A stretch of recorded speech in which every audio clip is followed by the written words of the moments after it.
बादशाह सुंदरी को अपनी हवेली में देखकर हैरान हो जाएगा। वो गुलाम की क्वार्टर में सुंदरी से मिलने जाएगा। सुंदरी उसे देखकर खौफजदा हो जाएगी। बादशाह कहेगा, सुंदरी, तुम मुझे बड़ी मुश्किलों से मिली हो, अब मैं तुमसे बहुत जल्द शादी कर लूंगा। सुंदरी बहुत परेशान हो जाएगी।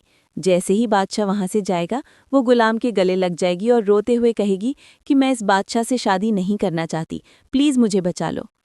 गुलाम उसे तसल्ली देगा और कहेगा, तुम फिक्र मत करो, मैं तुम्हारे साथ हूँ। फिर बादशाह जहाद के पास जाएगा और कहेगा, बाबा, आशिक अली की बेटी सुंदरी ही वो लड़की है जिसे मैं इतने अरसे से तलाश कर रहा था। मैं उससे शादी करना चाहता हूँ, मुझे आपसे और कुछ नहीं चाहिए। जहाद बेटे की ख्वाहिश के आगे मजबूर होकर इस शादी का ऐलान कर देगा। लेकिन गुलाम एतराज़ करेगा और कहेगा कि जब तक सुंदरी की रजामंदी नहीं होगी, ये शादी नहीं हो सकती, क्योंकि वो खुद इस रिश्ते के लिए तैयार नहीं है।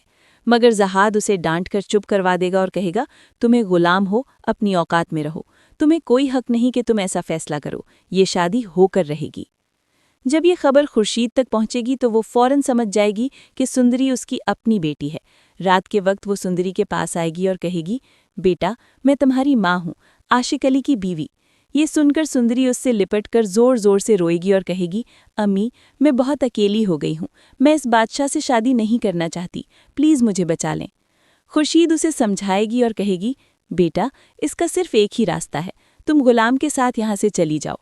अगर इन लोगों को पता चल गया कि तुम मेरी बेटी हो तो तुम्हारी जिंदगी और मुश्किल बना देंगे। बादशाह अपनी जिद पूरी करके रहेगा।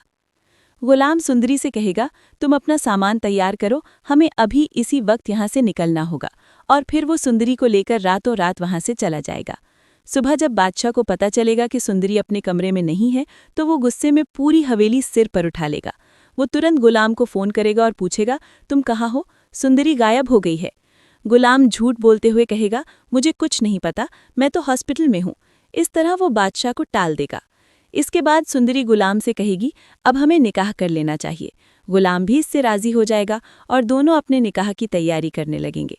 दूसरी तरफ जहाद को शक होगा और वो बादशाह से कहेगा कि गुलाम और सुंदरी का एक साथ गायब होना कुछ गड़बड़ है। ज़रूर गुलाम झूठ बोल रहा है और सुंदरी उसी के साथ है।